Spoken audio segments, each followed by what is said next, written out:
Muy buenas tardes a todos, bienvenidos.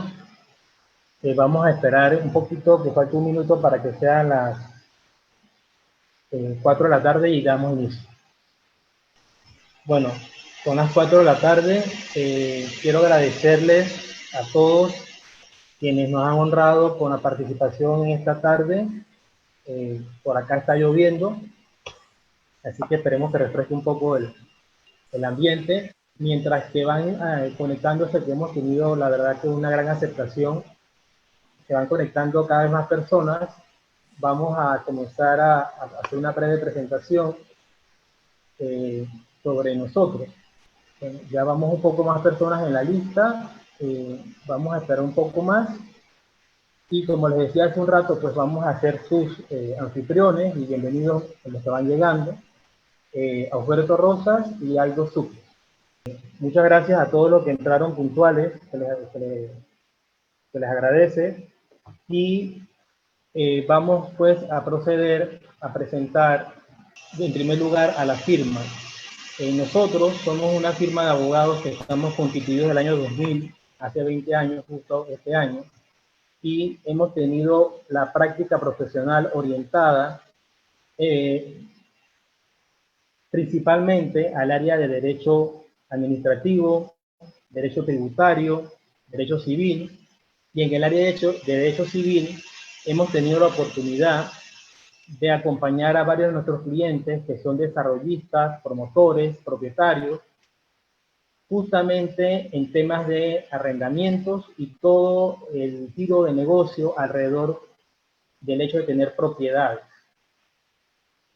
ya sea pues el desarrollo en el casco antiguo para la restauración de propiedades y en el resto de la ciudad de Panamá. Así que lo que pretendemos hoy es compartir con ustedes parte de esa experiencia ante el decreto 145 de 1 de mayo, que nos trae una novedad que no es tan nueva, como ustedes van a poder darse cuenta ahora cuando hablemos y avancemos en la charla que tenemos preparada para ustedes.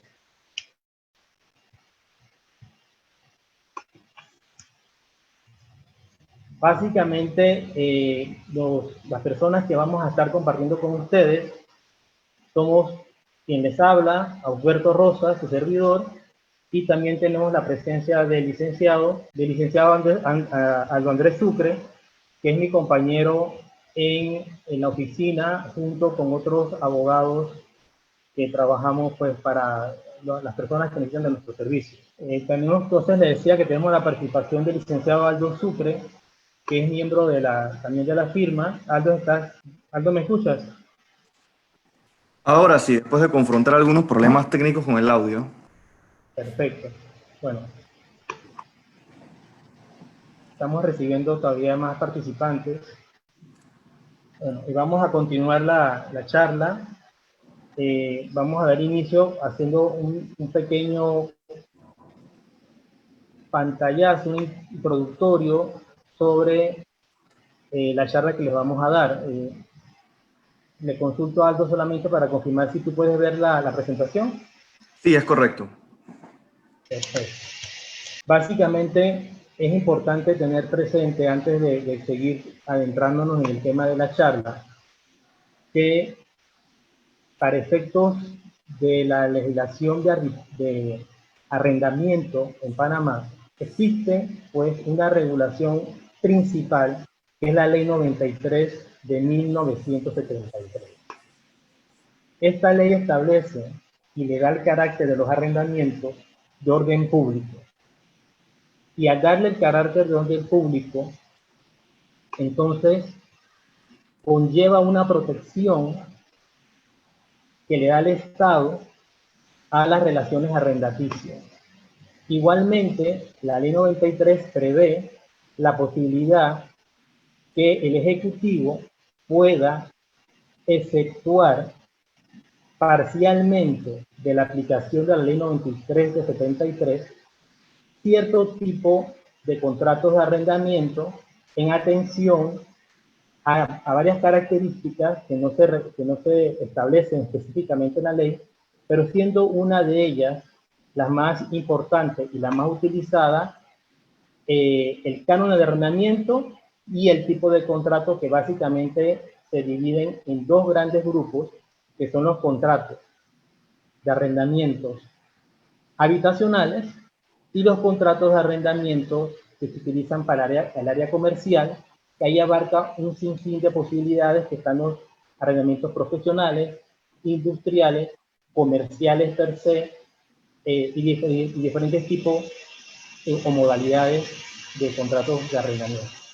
En ese sentido, la ley 93 sí establece unas excepciones que las vamos a ver más adelante, de casos donde no es aplicable, pero tiene un número de artículos que son aplicables a todos los contratos de arrendamiento, con independencia a que sean o no excluidos de la aplicación de la ley 93 en su texto integral. Y como dijimos, esa exclusión se da a través de decretos ejecutivos, que justamente lo que nos trae esta tarde a esta charla es que dos de estos decretos, que son los más importantes, que estaban en vigencia, han sido suspendidos de manera temporal. Y aquí quiero hacer un énfasis, que es una suspensión temporal de los efectos de estos dos decretos de exclusión de aplicación parcial de la ley 93. Dicho eso, entonces yo le voy a pasar la palabra a Aldo Andrés Sucre, que es la persona que nos va a acompañar esta tarde, como les decía, y vamos a comenzar el diálogo, que lo hemos dividido en dos partes, hablando primero del decreto ejecutivo 145, en cuanto a los contratos o relaciones arrendaticias que dieron inicio antes de que fuera promulgado el decreto ejecutivo 145, es decir, hasta antes del 1 de mayo de 2020.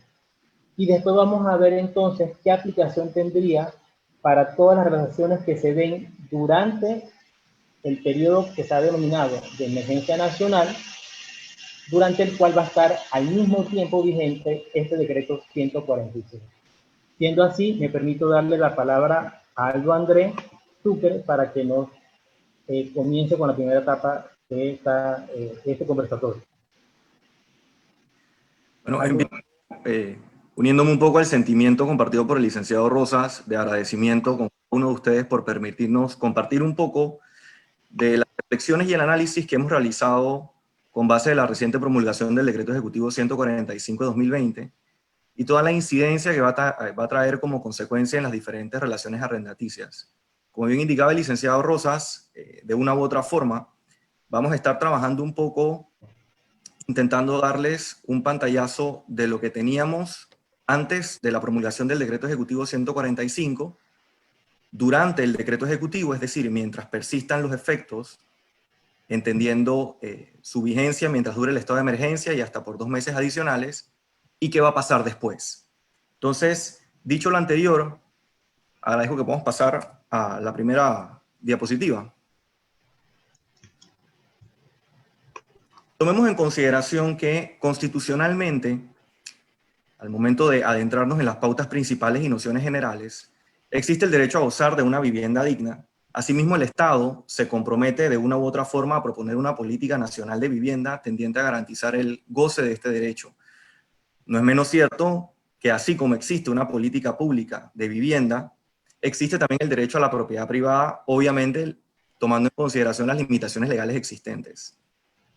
Recordando un poco lo planteado inicialmente por el licenciado Rosas, el Ejecutivo tiene la facultad de reglamentar los cánones de arrendamiento y depósitos de garantía, pero ¿con qué finalidad? Brindar protección a los arrendatarios. Esto surge teniendo como una naturaleza subyacente el carácter que se le otorga a los contratos de arrendamiento, o en sí, al arrendamiento como tal, como institución jurídica, a efectos de la Ley 93 del 73, dándole el matiz de orden público, e inclusive, como vamos a ver más adelante, de interés social. En este entendimiento, las relaciones arrendaticias siempre van a tener una naturaleza civil, como vemos en la siguiente diapositiva, toda vez que son contratos que en atención a su naturaleza no podemos perder de vista que la relación contractual existente entre las partes siempre será de naturaleza civil, independientemente que hayan algunos procesos especialísimos que al ser ventilados ante la Dirección General de Arrendamientos del Ministerio de Vivienda y Ordenamiento Territorial, tengan como norma aplicable la Ley 93 del 73, que para todos los efectos es la ley que rige en este momento, tomando como referencia lo dispuesto en el decreto 145 de 2020, objeto de este conversatorio que estamos teniendo. Dicho lo anterior, pese a que la Dirección General de Arrendamiento adquiera competencia para algunas controversias derivadas de los contratos de arrendamiento, no deja de ser civil, con independencia que vamos a ver que estos procesos van a ser resueltos por conducto de un acto administrativo que va a ser impugnado ante el propio Ministerio de Vivienda y que podrá eventualmente llegar a la Sala Tercera de la Corte Suprema de Justicia. Es decir, que su culminación va a ser la emisión, digámoslo de una perspectiva técnica, de un acto administrativo. Al amparo de la Ley 93, todos los contratos de arrendamiento deberán ser registrados ante la Dirección General de Arrendamientos, trayendo como consecuencia la consignación del depósito. En este sentido, aquí digamos que riñe un poco con la realidad que estamos viviendo, toda vez que vemos que existen múltiples contratos de arrendamiento de índole privado, es decir, suscritos entre las partes y cuyas firmas son autenticadas ante notario. No obstante, no se sigue el procedimiento establecido por el Ministerio de Vivienda.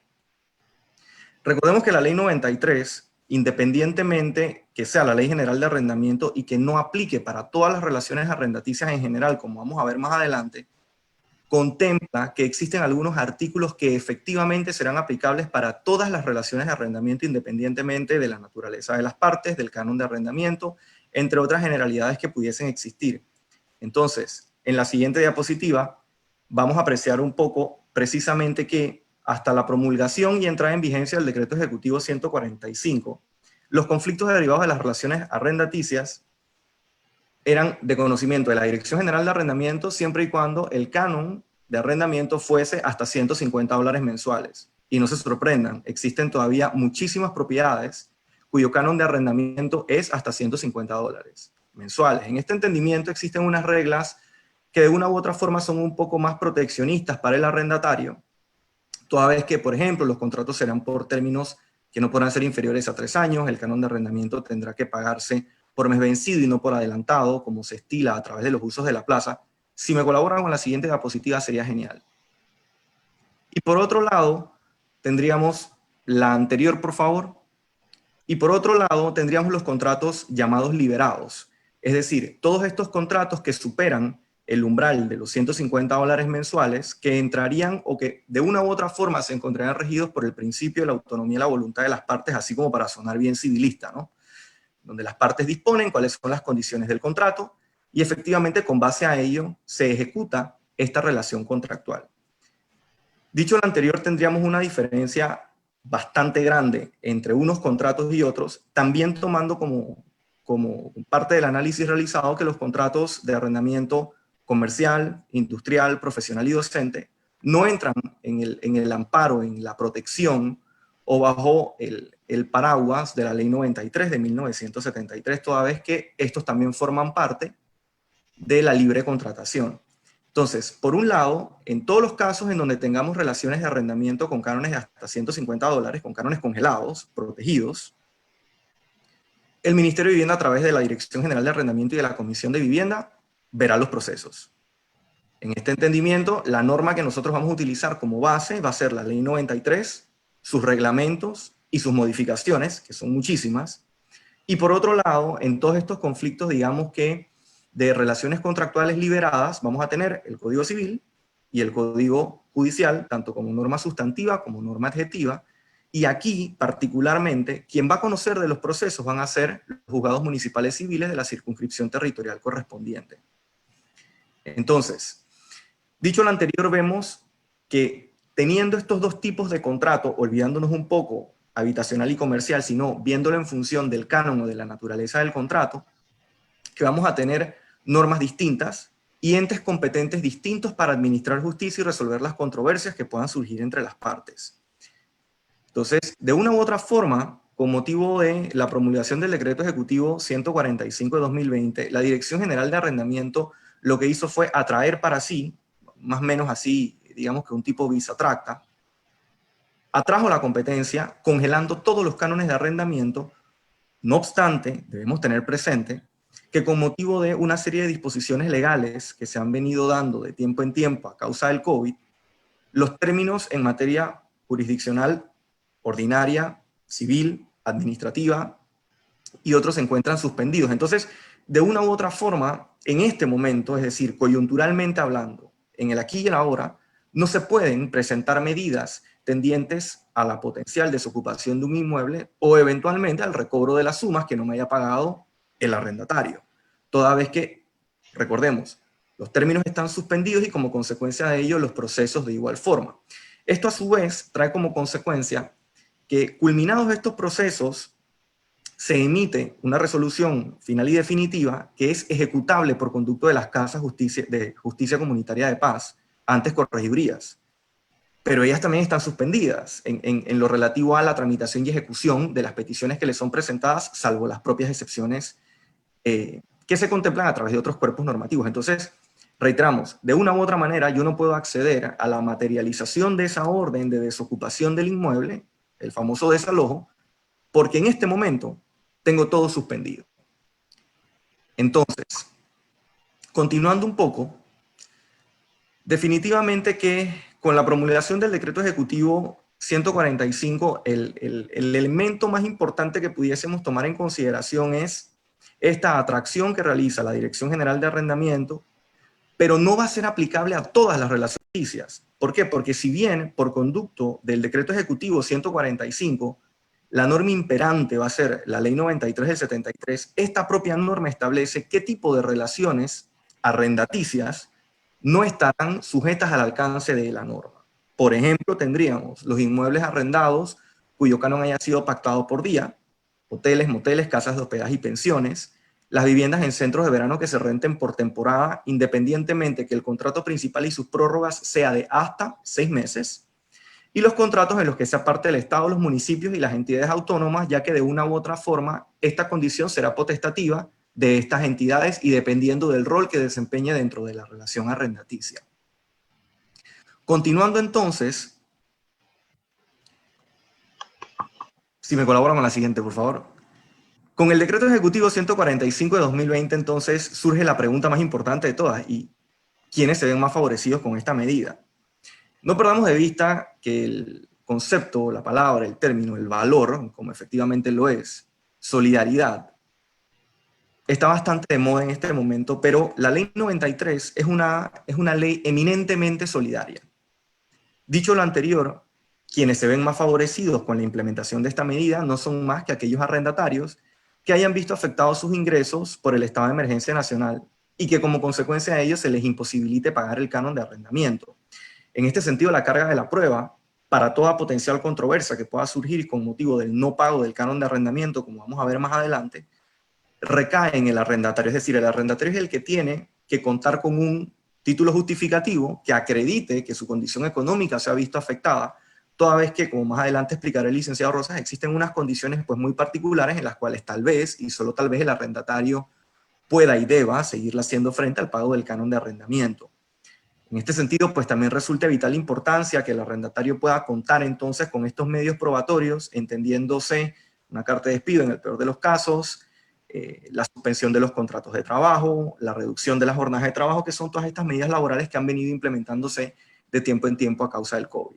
Entonces, el decreto ejecutivo 145, reitero, y este sin el ánimo de ser anafórico, pero es importante que lo tengamos presente, extiende el ámbito de aplicación de la ley 93 a todos los cánones de arrendamiento, es decir, a todos los contratos de arrendamiento más bien, suspende por el término de duración del estado de emergencia nacional los efectos jurídicos de los decretos de descongelamiento, que son el 294 del 94 y el 7 del 95, uno relativo a relaciones arrendaticias habitacionales y otros comerciales, docentes, profesionales, industriales, etc. E implica que todos los contratos de arrendamiento, pues obviamente van a quedar al amparo o bajo el ámbito de aplicación de la ley 93 del 73, sin serles aplicables las normas derivadas del Código Civil, salvo lo exceptuado en los artículos 3 y 64, que es lo que hemos expuesto en las diapositivas inmediatamente anteriores, es decir, aquellos cánones de arrendamiento que sean pagados por día o en aquellos casos en los que se ve involucrado el Estado, municipio y entidades autónomas. Dicho esto, durante el lapso del estado de emergencia nacional y hasta por 2 meses posteriores a su levantamiento, se ordenará el congelamiento de Antes de entrar a la puntualización de qué es lo que se entiende congelado, entendamos algo. Congelamiento no es no pago, no es una condonación al pago de los cánones de arrendamiento bajo ningún concepto. Es más, en esa misma línea de pensamiento, el Ministerio de Vivienda ha sido enfático en establecer que el congelamiento únicamente lo que procura es, uno, arrastrar la competencia de todas las situaciones, controversias y conflictos derivados de las relaciones arrendaticias al MIBI, tomando como referencia que la ley aplicable es la ley 93 de 1973, y como consecuencia de ello, este congelamiento como tal establecido, lo que trae como consecuencia es la aplicación de los principios contenidos en esta norma especialísima, que es la Ley General de Arrendamiento. Ello que implica, en actual vigencia, en función del Decreto Ejecutivo 145, 1. El congelamiento de los cánones de arrendamiento. Esto quiere decir que si yo tenía pactado en mi contrato de arrendamiento, eventualmente el aumento del canon por el simple transcurrir del tiempo, no puedo hacerlo. El canon se mantendrá congelado mientras persistan los efectos del Decreto Ejecutivo 145. Se congelan adicionalmente las cláusulas de incremento y o penalización por terminación unilateral del contrato, es decir, todo contrato que termine en este momento o que eventualmente el arrendatario, como bien dispone la ley 93, siempre tendrá la potestad de dar por terminado el arriendo porque es su derecho, no así del arrendador.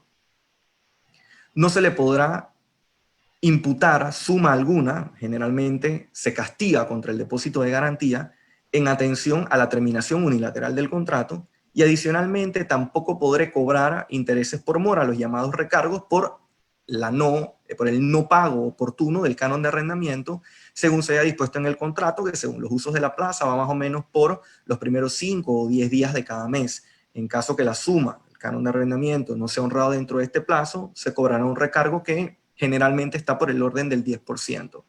En este sentido, aplicando un poco y trayendo lo que dispone la ley 93, el canon de arrendamiento se va a empezar a pagar por mes vencido.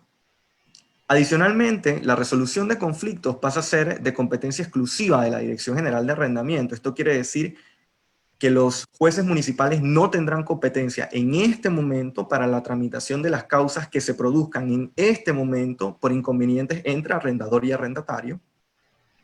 Y dicho lo anterior, todos los procesos deberán llevarse bajo las normas de la ley 93 y sus reglamentos.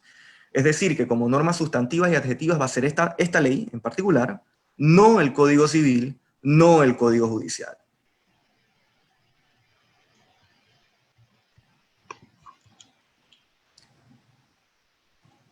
En lo relativo a las prohibiciones al arrendador, el Decreto Ejecutivo 145/2020, reitero, fomenta la solidaridad dentro de la relación arrendaticia. Probablemente para muchos esta solidaridad se haya visto únicamente de un lado y no de otro, pero bueno, de eso también tendremos la oportunidad de conversar un poco. E impide ferozmente que el arrendador pueda suspender el suministro del servicio de gas, agua, electricidad y otros, adoptar cualquier medida tendiente a la desocupación del inmueble, claro, como una medida de presión, y la comisión de cualquier tipo de infracción a las disposiciones contenidas en el Decreto Ejecutivo 145. ¿Qué pasa?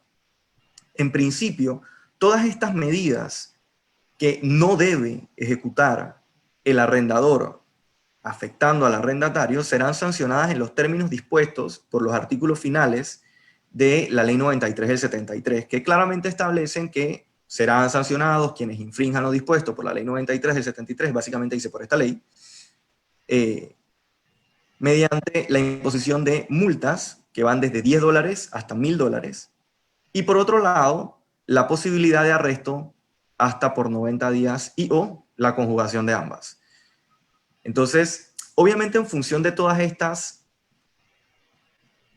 obligaciones de no hacer, de estas suspensiones, de estas limitaciones, tenemos que la imposición de multas obviamente va a ser el mecanismo de presión que va a tener la Dirección General de Arrendamiento en caso que efectivamente se le ponga de presente la existencia de una controversia de este tipo, pero al mismo tiempo genera una serie de preguntas por parte del arrendador en lo relativo a múltiples situaciones que se pueden venir produciendo, principalmente en lo que al tema del suministro de los servicios públicos se refiere, como estaremos conversando más adelante, y solamente le dejo dos aspectos importantes. ¿Qué pasa, por ejemplo, cuando tenemos servicios públicos a nombre del arrendador y no del arrendatario? ¿Qué pasaría con algunos otros pagos? No me quiero adelantar tanto, dependiendo del tipo de inmueble en el que nos encontremos. En fin, creo que vamos a tener suficiente tiempo para conversar un poco sobre esto, y en esta ocasión le cedo la palabra entonces al licenciado Rosas para que continúe conversando un poco sobre los efectos post Decreto Ejecutivo 145/2020. Tiene la palabra. Muchas gracias, Aldo. Vamos a continuar entonces, como bien decía Aldo, con qué sucede posterior al cese del estado de emergencia nacional. Pero antes de entrar en eso, sí quería enfatizar algo que él mencionó, y es que durante el periodo esté en vigencia el decreto 145, se le aplica la ley 93 de forma íntegra, como ya dijimos, a todos los contratos de arrendamiento, ya sea habitacionales o comerciales, en el sentido amplio como del término comercial, sin ningún tipo de discriminación en el sentido de cánones de arrendamiento o modalidad del contrato. Absolutamente todos los contratos entran bajo la esfera de protección que tiene la ley 93 y que se ejerce a través de la Dirección General de Arrendamientos del Ministerio de Vivienda y Ordenamiento Territorial. Eso es muy importante tenerlo en cuenta.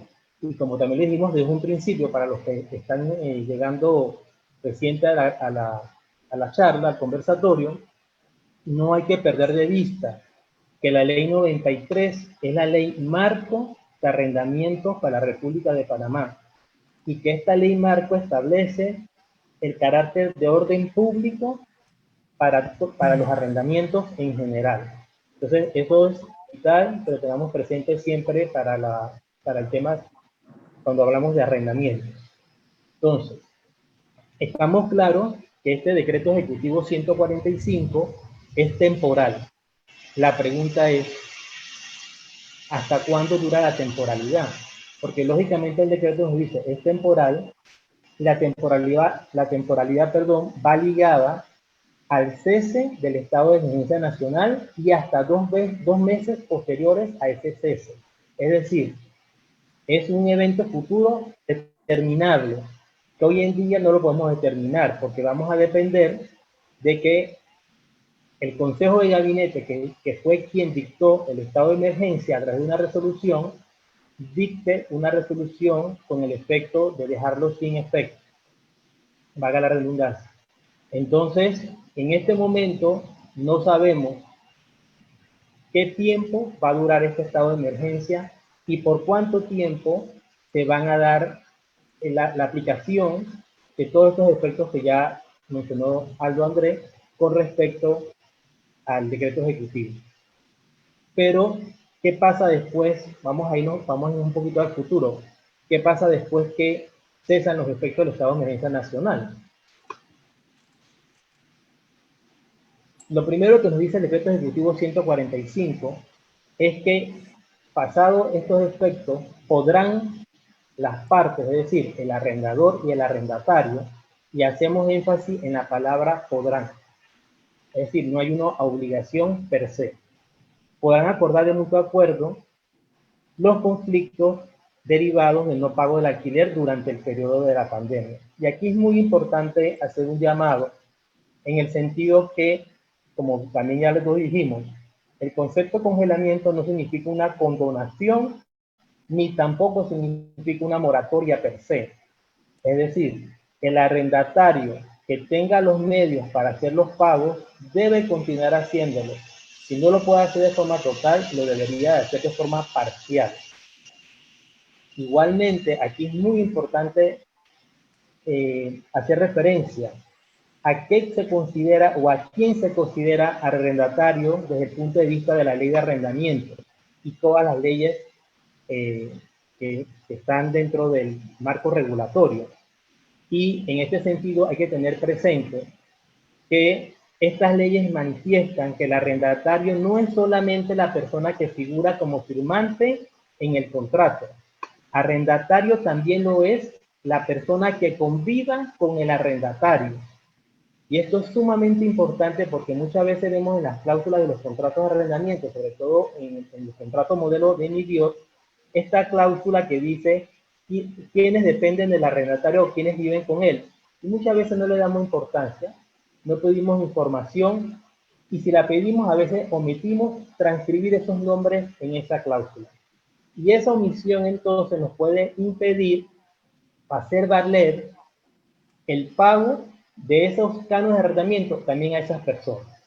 Entonces es muy importante que cuando hablamos de arrendatario y estamos hablando de repente de un grupo familiar o de un grupo simplemente de personas que comparten una habitación para uso habitacional en este caso, que no solamente, reitero, el que figura como firmante es responsable, sino también los otros miembros que habitan el inmueble. Así que ese es un aspecto, un tip que hay que tener en cuenta a la hora de exigir el cobro. Si bien es cierto que si una familia, si uno de los miembros de la familia deja de tener ingresos total o parcialmente, eso afecta a los ingresos del grupo familiar, también es cierto entonces que hay otra persona que puede hacerse cargo de esta obligación, aunque sea de forma parcial o de manera, vamos a decir, prorrateada en el tiempo. Igualmente, entonces, la ley dice que estos acuerdos, que dicho sea de paso, estos acuerdos se pueden celebrar de manera directa entre las partes, negociando entre las partes, o también podrían incluso, porque la ley no establece ningún tipo de mecanismo, utilizar las herramientas que nos dan los centros que ya existen instalados, tanto públicos como privados, de conciliación y mediación, donde existen profesionales registrados, ¿verdad?, que tienen la licencia para ejercer como tales y tienen, lo más importante que la licencia, es la experiencia para llevar a cabo estos procesos de una manera exitosa. En este caso, por ejemplo, el órgano judicial tiene centros a través de los cuales de manera gratuita establecen estos sistemas de conciliación, igual la Procuraduría de la Administración, las casas de paz e incluso la Cámara de Comercio cuenta con un centro de arbitraje y de conciliación, que tomando en cuenta que en estos conflictos tenemos desde el pequeño arrendador habitacional hasta el gran arrendador comercial, entonces en esa pluralidad de contratos de arrendamiento, definitivamente, dependiendo pues de la calidad de las partes, si no se pueden poner de acuerdo de una forma directa, fácilmente pudieran utilizar los recursos de especialistas en resolución de conflictos para evitar, porque siempre sabemos que mejor es un mal arreglo que un buen pleito. En este sentido, cuando una vez estos acuerdos que celebremos, sí dice el decreto ejecutivo que tendrán una duración de hasta 2 años. Aquí es importante que no son 2 años cerrados, es de hasta 2 años. Esto va a depender de la negociación que las partes arriben, que es una negociación totalmente voluntaria. Y también establece el decreto que estos acuerdos deben ser registrados ante la Dirección General de Arrendamiento. Justo en el día de ayer tuvimos la oportunidad de asistir a un webinar que los amigos de la COVID montaron y con la participación de los dirigentes principales, las ministras y viceministros de vivienda, y ahí nos informaron que ellos van a tener habilitada la plataforma electrónica para presentar, estos acuerdos vía email o vía la plataforma, la misma plataforma que se utiliza para presentar los contratos de arrendamiento. Igual van a tener una especie de modelo de acuerdo, pero como digo, el acuerdo, este es un modelo, pero cada parte puede celebrar su correspondiente acuerdo con los términos y condiciones a que lleguen, que satisfagan los intereses de cada parte. Y estos acuerdos se mantendrán vigentes siempre y cuando el arrendatario no los incumpla. Entonces, mucha gente se ha preguntado y nos han hecho llegar los cuestionamientos por adelantado. ¿Qué pasa si la persona me hace un acuerdo, luego se niega o luego simplemente me abandona el inmueble y me deja la deuda?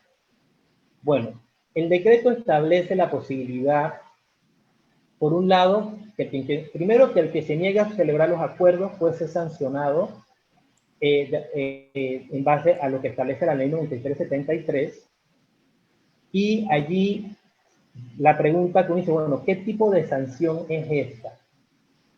Y nosotros, haciendo un análisis jurídico, debemos arribar a la conclusión que la sanción sería no otra que los procesos de lanzamiento por mora o los procesos de cobro coactivo, o solicitar al Ministerio de Vivienda que se hagan, por ejemplo, contra los salarios, en caso tal que ya sea, como dijimos hace un rato, el arrendatario principal o las personas que convivan con él tengan trabajo, se ordene el descuento obligatorio de sus salarios hasta que cancelen la deuda. Y esas herramientas están contempladas en la ley 93 y en las diferentes disposiciones legales que la reglamentan. Así que por ese lado, pues ahí existen los mecanismos para hacer valer esos cobros inicialmente. Y aquí es bien interesante un tema, porque la ley 93 también contempla sanciones con multa. Y a criterio de quien les habla, luego de tener un debate de ideas con mis compañeros de la oficina, llegamos a la conclusión que, siendo la deuda generada por el no pago de arrendamiento una deuda civil, no sería aplicable las penas de arresto que contempla la ley 93, por ejemplo, porque ya sabemos que la Constitución Nacional establece la prohibición en el sentido que no habrá ni penas de arresto ni ningún tipo de aprehensión corporal por deudas eminentemente civiles, como lo sería al deudor canon de arrendamiento. Así que lo máximo que pudiera hacer es una sanción económica, pero realmente esa sanción económica no es lo que le interesa al arrendador, sino cobrar los arrendamientos.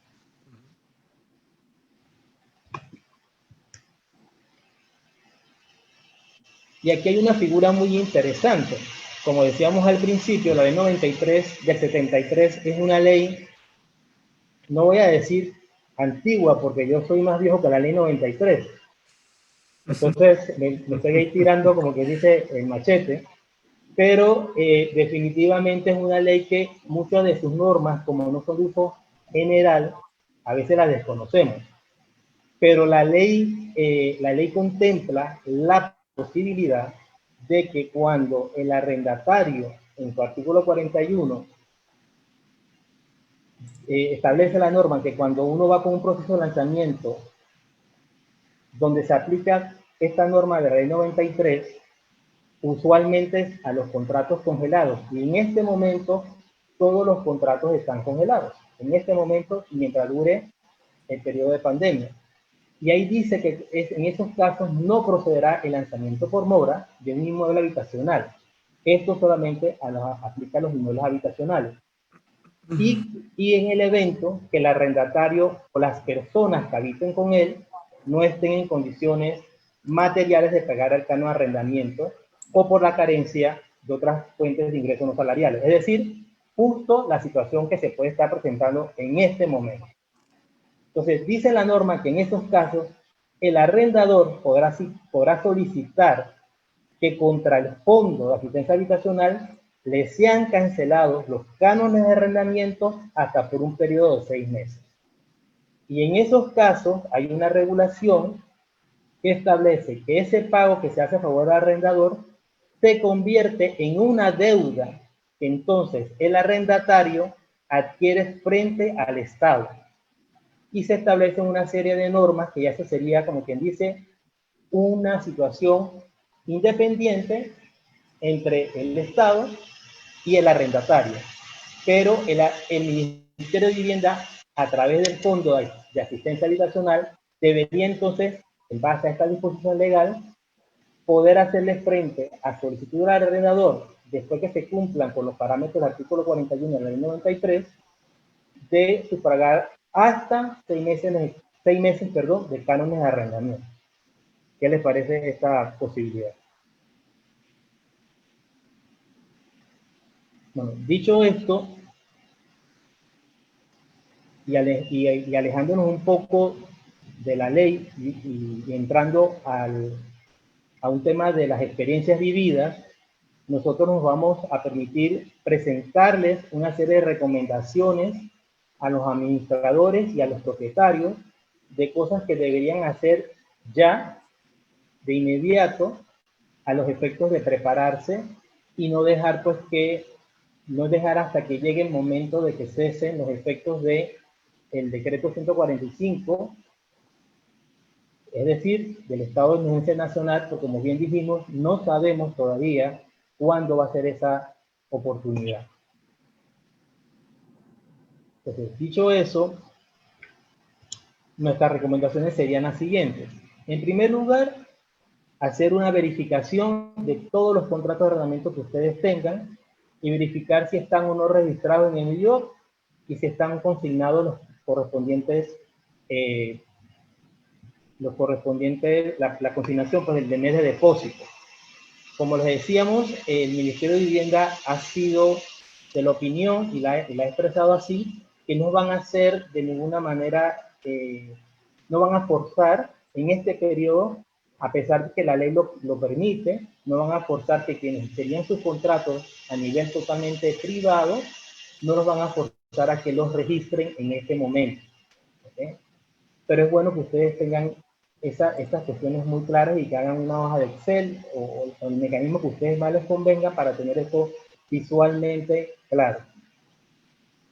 Igualmente es muy importante entonces que preparen un listado de sus inquilinos afectados económicamente y de las personas que convivan con ese inquilino y cuál es la situación económica de esas personas que vivan con ese inquilino.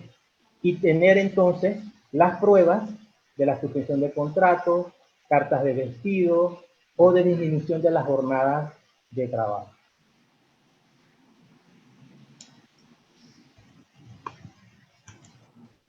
Igualmente, es sumamente importante que en caso de que lleven sus controles contables de manera automatizada, que verifiquen que en este periodo que tenemos congelamiento de los cánones de arrendamiento, recuerden que no se pueden hacer recargos por pagos atrasados, ni intereses, ni penalidades de ningún tipo. Entonces, hay que tener cuidado que los sistemas, si generan estos recargos, no cobrarlos, porque estarían entonces violentando el decreto 145 y pudieran ser objeto entonces de una multa por violación o transgresión a esa prohibición del decreto correspondiente. Igualmente, es sumamente importante tengan presentes los periodos de vencimiento de los contratos, porque ¿qué sucede? Ya sabemos que este decreto 145 entró en vigencia el 1 de mayo y establece que mientras que dure el periodo de vigencia del decreto, es decir, y reitero, el periodo de emergencia, de estado de emergencia nacional y 2 meses posteriores, si en ese periodo, en ese lapso se da la terminación de algún contrato, ese contrato se va a entender automáticamente prorrogado por el periodo que dure la vigencia del decreto ejecutivo 145. Entonces, no es necesario, como algunas personas ya nos adelantaron las preguntas, que se hagan adendas. Es una prórroga por ley del contrato y se entiende entonces que esa prórroga se da con las mismas características que tiene el contrato congelado. Acuérdense que el congelado al 1 de mayo, es decir, con las cláusulas pactadas a esa fecha que entró en vigencia el decreto 145, es decir, el canon de arrendamiento vigente en ese momento. Y aquí viene una pregunta que nos hemos hecho nosotros muchos.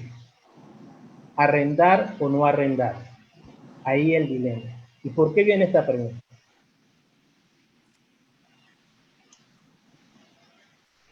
Si ustedes nos han seguido con atención, estamos claros que durante este periodo de vigencia del decreto 145, uno de los efectos es suspensión de 2 decretos muy importantes que descongelaban o liberaban, ¿verdad?, normas de arrendamientos comerciales y arrendamientos habitacionales donde los exceptuaba parcialmente de la aplicación de la ley 93 de 73.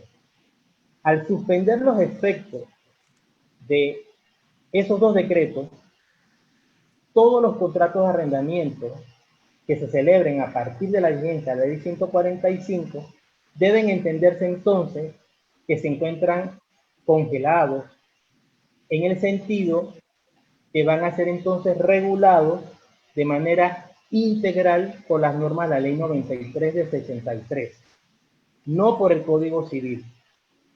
Y eso tiene unos efectos muy importantes. ¿Por qué?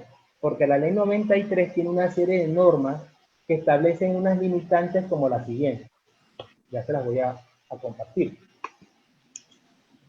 Por un lado, la ley 93 prohíbe celebrar contratos de arrendamiento por un término menor de 3 años y le da la potestad al arrendatario, el derecho, como dice la ley, a prórroga por el igual término. Igualmente, la ley 93 prohíbe fijar el pago del arriendo por mes adelantado y, a su vez, tiene otra prohibición en el sentido que solamente se debe cobrar el canon de arrendamiento. Y, por ejemplo, que es muy común en los contratos que nosotros conocemos como la libre contratación, en este momento, reiteramos, no tenemos contratos por libre contratación mientras dure el periodo de emergencia nacional.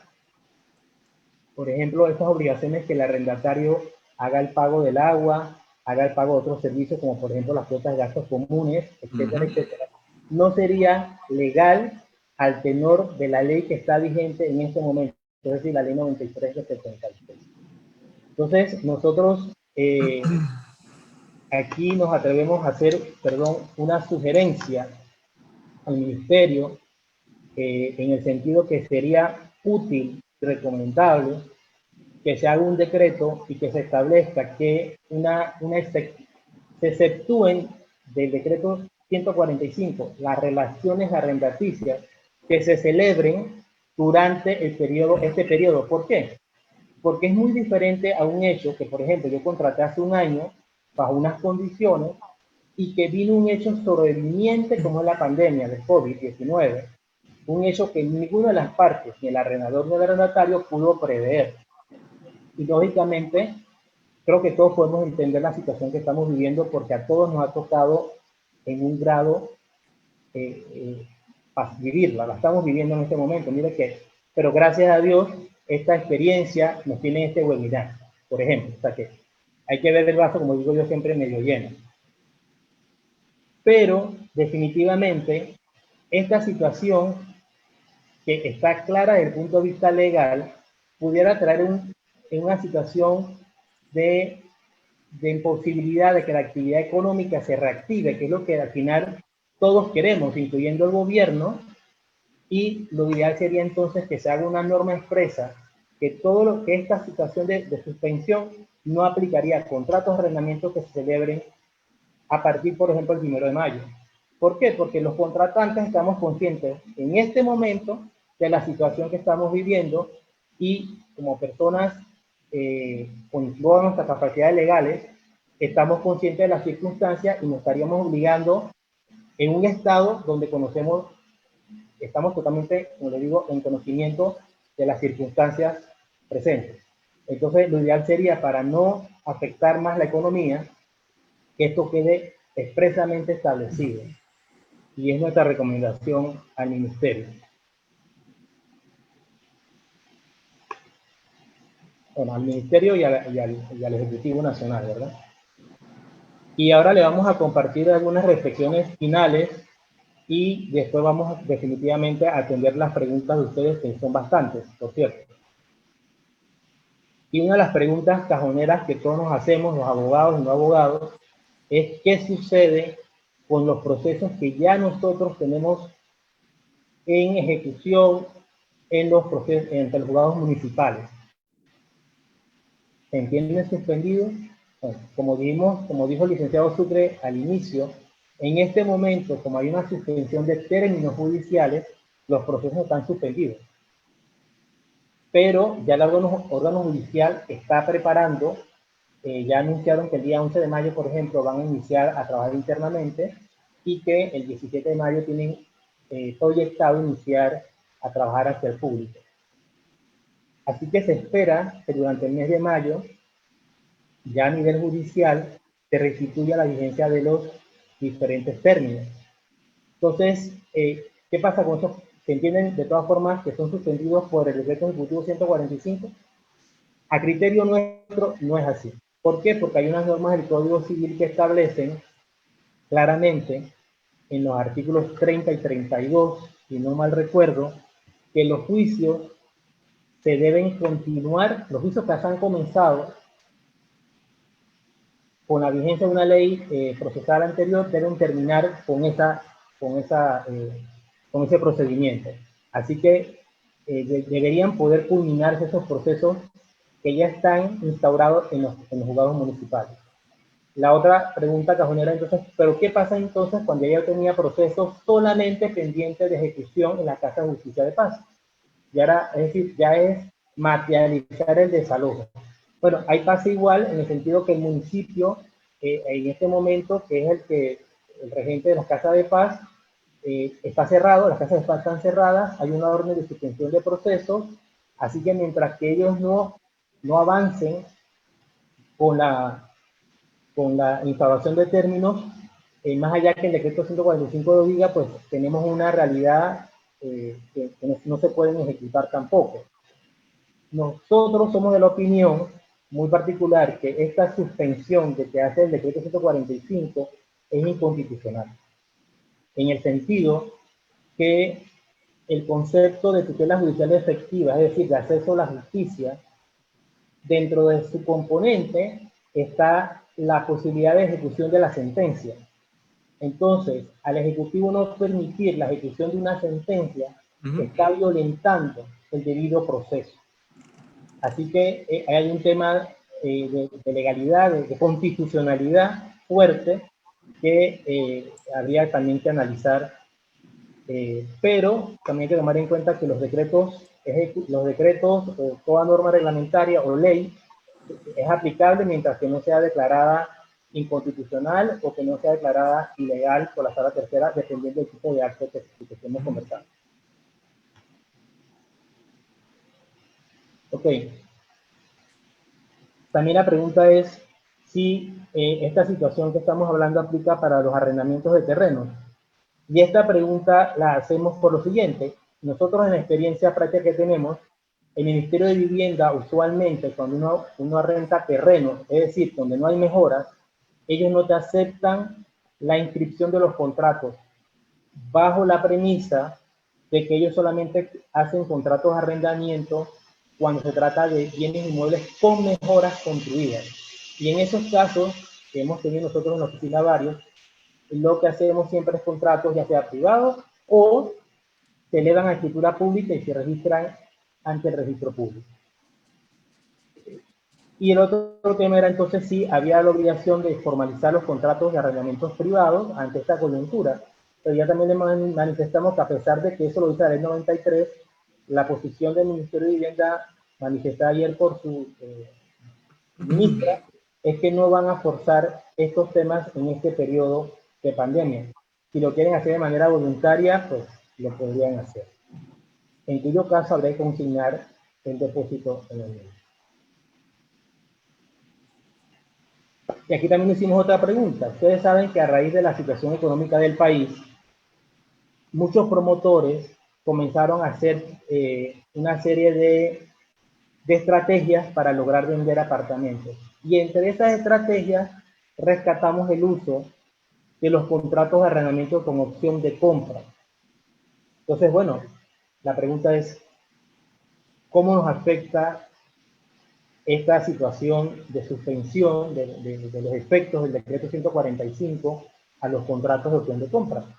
Que al final lo que se busca pues es definitivamente, después de cumplida, de que se ejerza el derecho de opción, lo que se busca pues es llegar a celebrar una compraventa. Entonces, en estos casos habría que verlo uno a uno, habría que ver qué dice el contrato y en esos casos yo sí le diría a los arrendatarios, sobre todo al arrendatario, que es el que tiene derecho de opción, que debe buscar asesoría legal, porque el que va a salir perdiendo la posibilidad de comprar tal vez el arrendatario. Entonces, es un tema que es sensitivo y todos los promotores que tengan contratos bajo esta opción deben también adelantarse y hacer inmediatamente el correspondiente análisis. Igualmente, la pregunta cajonera es, ¿qué pasa con los contratos de shopping center? En este caso le voy a dar la palabra a Aldo Andrés Sucre para que nos hable un poco sobre los contratos de shopping center. A ver, o sea, realmente, digamos que la respuesta abogadil ideal sería, depende.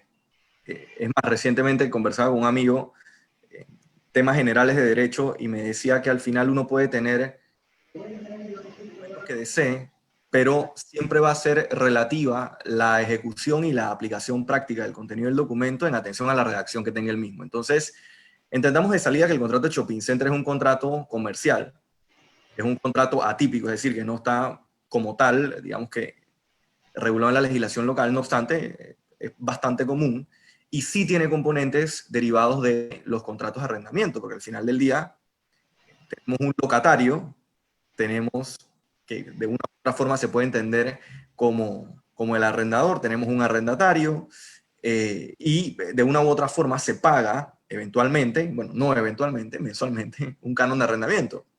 Independientemente del nombre que le vayamos a dar a las sumas que se estén pagando, pudiésemos decir que eventualmente estaríamos frente a una relación arrendaticia indirecta, tomando como referencia la naturaleza de este contrato. Entonces, reitero, de la misma forma en la que inicié, hay que evaluar qué es lo que dispone el contrato con la finalidad de ver el ámbito de aplicación de la situación actual, es decir, de todas estas normas que han venido saliendo de tiempo en tiempo, el Decreto Ejecutivo 145-2020, por ejemplo, y ese fuero de atracción que se adquiere en función de la Ley 93 del 73, para ver si efectivamente tiene algún tipo de aplicabilidad, tal cual como conversamos en su momento sobre los contratos de arrendamiento con opción a compra. Perfecto. Bueno, aquí en esta etapa vamos a entrar a tratar de responder algunas preguntas y vamos a aprovechar también como para enfatizar algunos temas que aunque ya los hemos conversado, no está de más enfatizarlos. Lo primero, voy a darle paso a una persona que está llegando en este momento, pero lo primero es reiterar que el término congelamiento que utiliza la norma no implica la suspensión o más bien condonación del pago del arriendo. ¿Me explico? O sea, el congelamiento lo que significa es que el canon de arrendamiento que estaba vigente hasta el 1 de mayo es el canon que va a seguir viviendo durante el periodo de pandemia. Lo explicaba hace un rato el licenciado Sucre, en el sentido, vamos a suponer que yo tenía un contrato pactado 3 años y que cada año tenía pactado un incremento, que es muy típico en contrato habitacional y también en contratos comerciales. Entonces, puede hacer caso que, vamos a decir que mi contrato tenía fecha de cumpleaños todos los primeros de mayo. Y el 1 de mayo de 2020 correspondía a un aumento que usualmente se fijan en 10%, ¿verdad?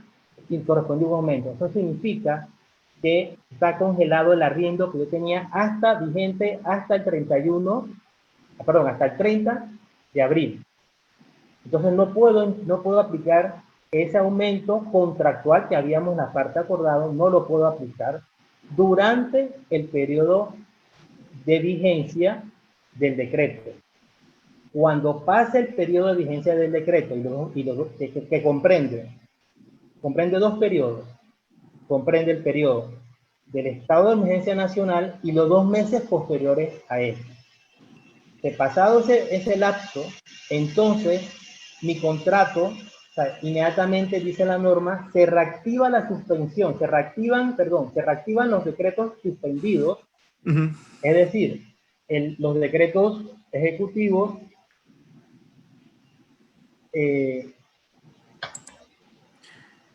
294 del 94 y 7 del 95, que son los que establecen las normas sobre arrendamientos comerciales y habitacionales que son liberados, y a partir de esa fecha entonces yo puedo continuar con lo que mi contrato tenía preestablecido. Pero durante ese periodo, que puede durar no sabemos cuánto tiempo, no voy a poder retroactivamente, una vez se levante el periodo de cese, cobrar por ese lapso esos recargos, etcétera. Porque durante ese periodo se mantenía el canon de arrendamiento que yo tenía al 30 de abril, al mes anterior a que entrara en vigencia el decreto. Eso es muy importante. Otra pregunta que nos hacen, y aquí tiene relación con los contratos de arrendamiento de zona libre de Colón. Y aquí tendríamos que hacer, como quien dice, una separación. Porque dentro de una zona libre de Colón, ¿verdad? Sabemos que hay la zona libre de Colón, es una entidad estatal. Y como tal, ella arrienda o da más bien, allá hay títulos constitutivos sobre bienes. Pero también puede ser que ella arriende algún tipo de terreno. La ley dice que en los contratos, la ley 93, muy importante tener eso presente, dice que los contratos de arrendamiento donde sea parte del Estado están excluidos de manera expresa de la aplicación de la ley 93. Así que si una de las partes es la zona libre de Colón, no aplica este decreto ejecutivo 145. Ok. La otra situación sería si son dos particulares, es decir, si yo construí una mejora, yo se la alquilo a un tercero.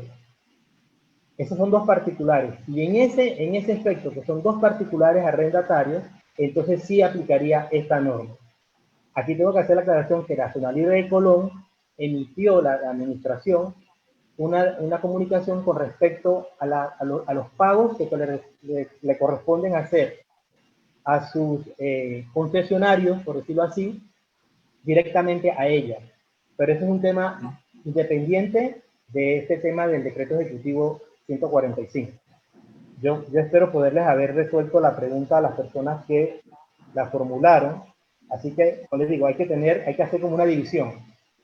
Contratos donde las dos partes son particulares y contratos donde pudiera ser una parte el Estado, en este caso la zona libre del Colón. ¿Tienes alguna pregunta por ahí, Aldo?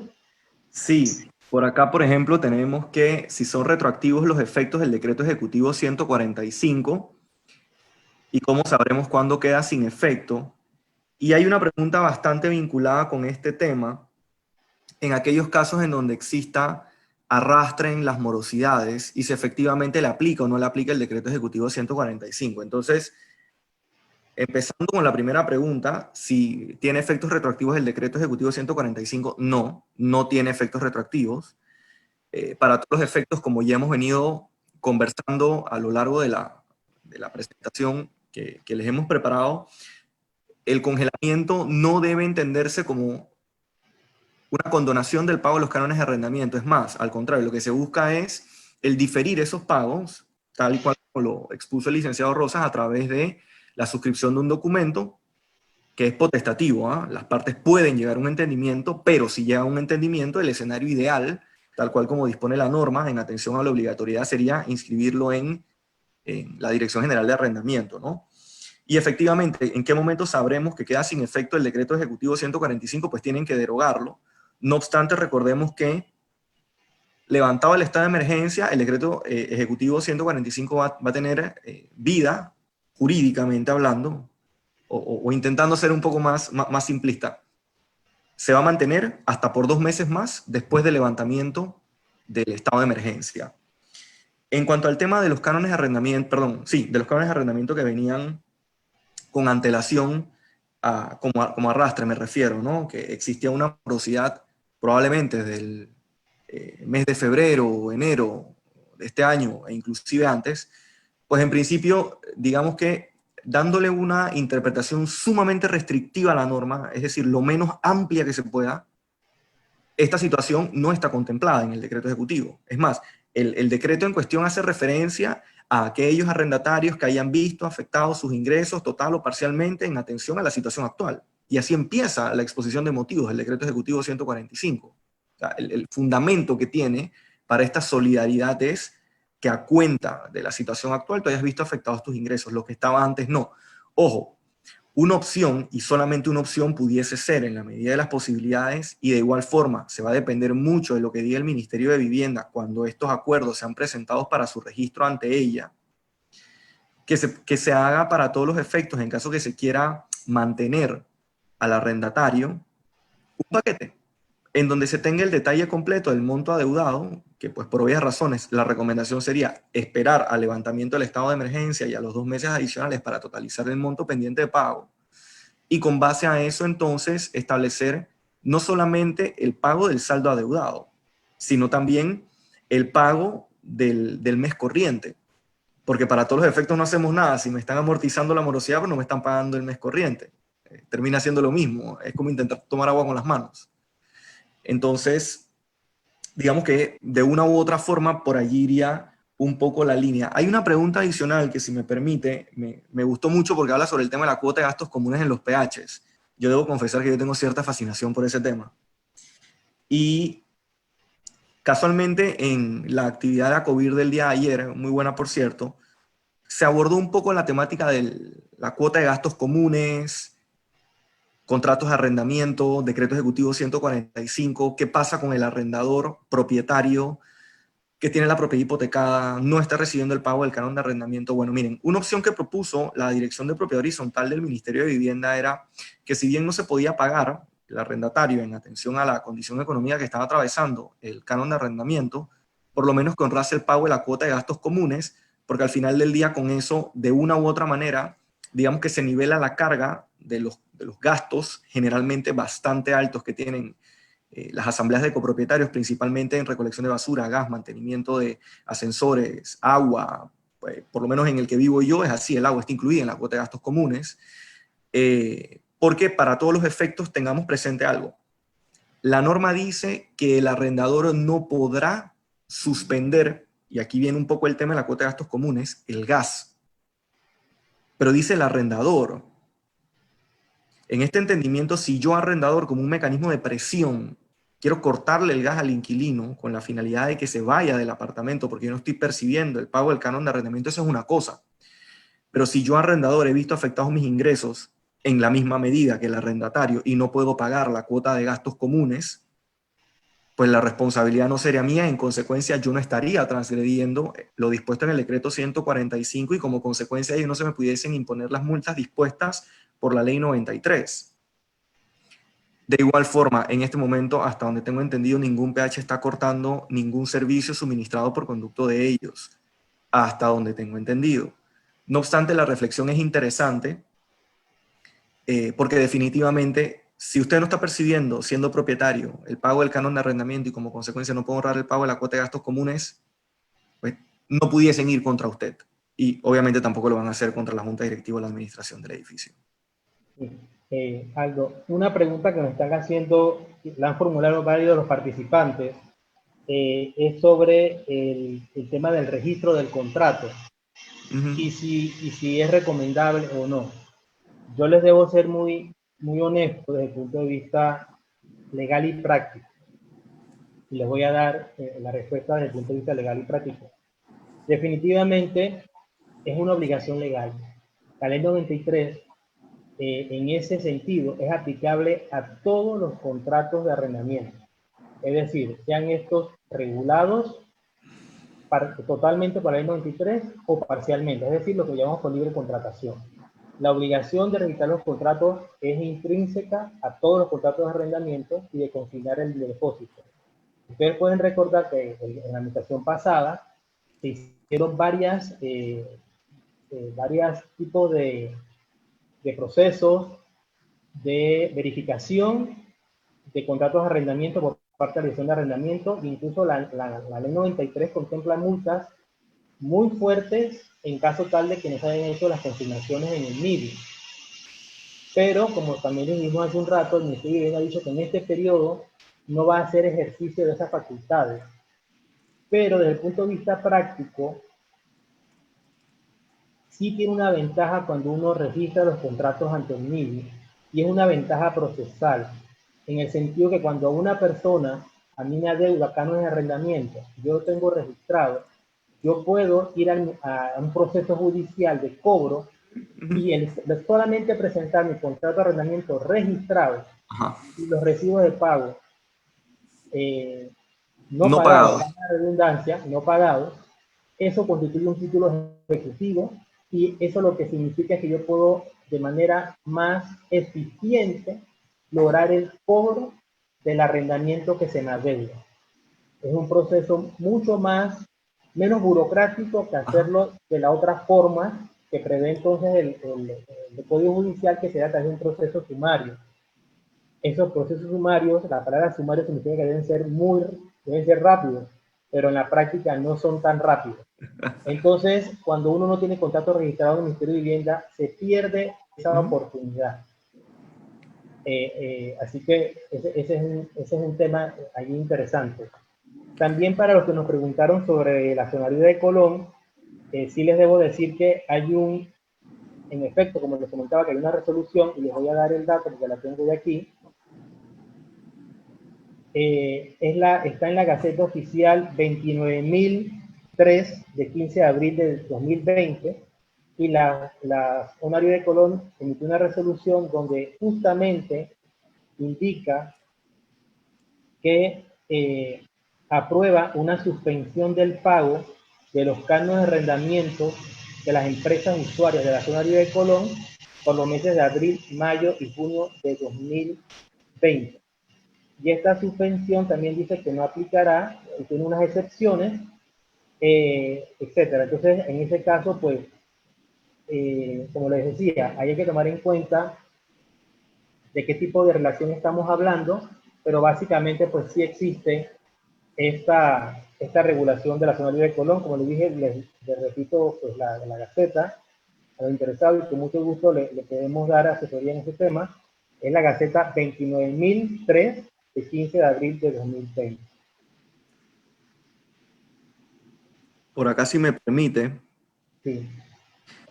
nos preguntan los contratos de arrendamiento cuya vigencia culminó durante la pandemia. ¿Qué plazo tiene el arrendador en devolver el depósito? Pues para todos los efectos, recuerda que estos contratos que han terminado en este periodo y tomando en cuenta lo dispuesto por el decreto ejecutivo 145, estos contratos se entienden prorrogados mientras persista la vigencia del decreto ejecutivo 145. Entonces el contrato técnicamente en este momento no está terminado, más allá que haya vencido convencionalmente el término acordado entre usted y yo, arrendador-arrendatario, no es menos cierto que por Ministerio de Ley el contrato se entiende prorrogado y la devolución del depósito es una consecuencia lógico-jurídica de la terminación del contrato independientemente de la modalidad. Es decir, yo devuelvo el depósito cuando el contrato termina, porque se venció el contrato, porque el inquilino decidió retirarse, porque lo por morosidad, porque hubo un proceso de desahucio, no importa cuál haya sido la modalidad, pero el depósito solamente se devuelve si el contrato acaba. Bueno, lamentablemente debemos ir cerrando porque ya se nos estamos ajustando al término que habíamos pactado. Les aviso a todos que vamos a mandarles en nuestra página web, ya tenemos montado una noticia, un artículo que recoge en gran parte y mucho más de lo que hablamos ahorita en la charla, para que les pueda servir de herramienta de trabajo, y quedamos a disposición de todos ustedes al correo electrónico info@rosasabogados.com. Los invitamos a visitar nuestra página web rosasabogados.com.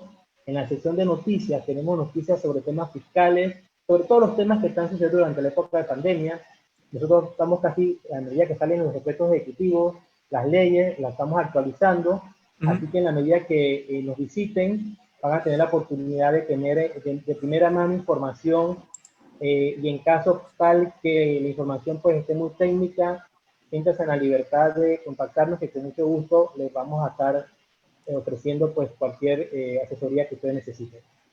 Entonces, muchísimas gracias por su tiempo y prontamente esperamos tener otro webinar donde contemos con su asistencia. Hasta luego. Hasta luego a todos.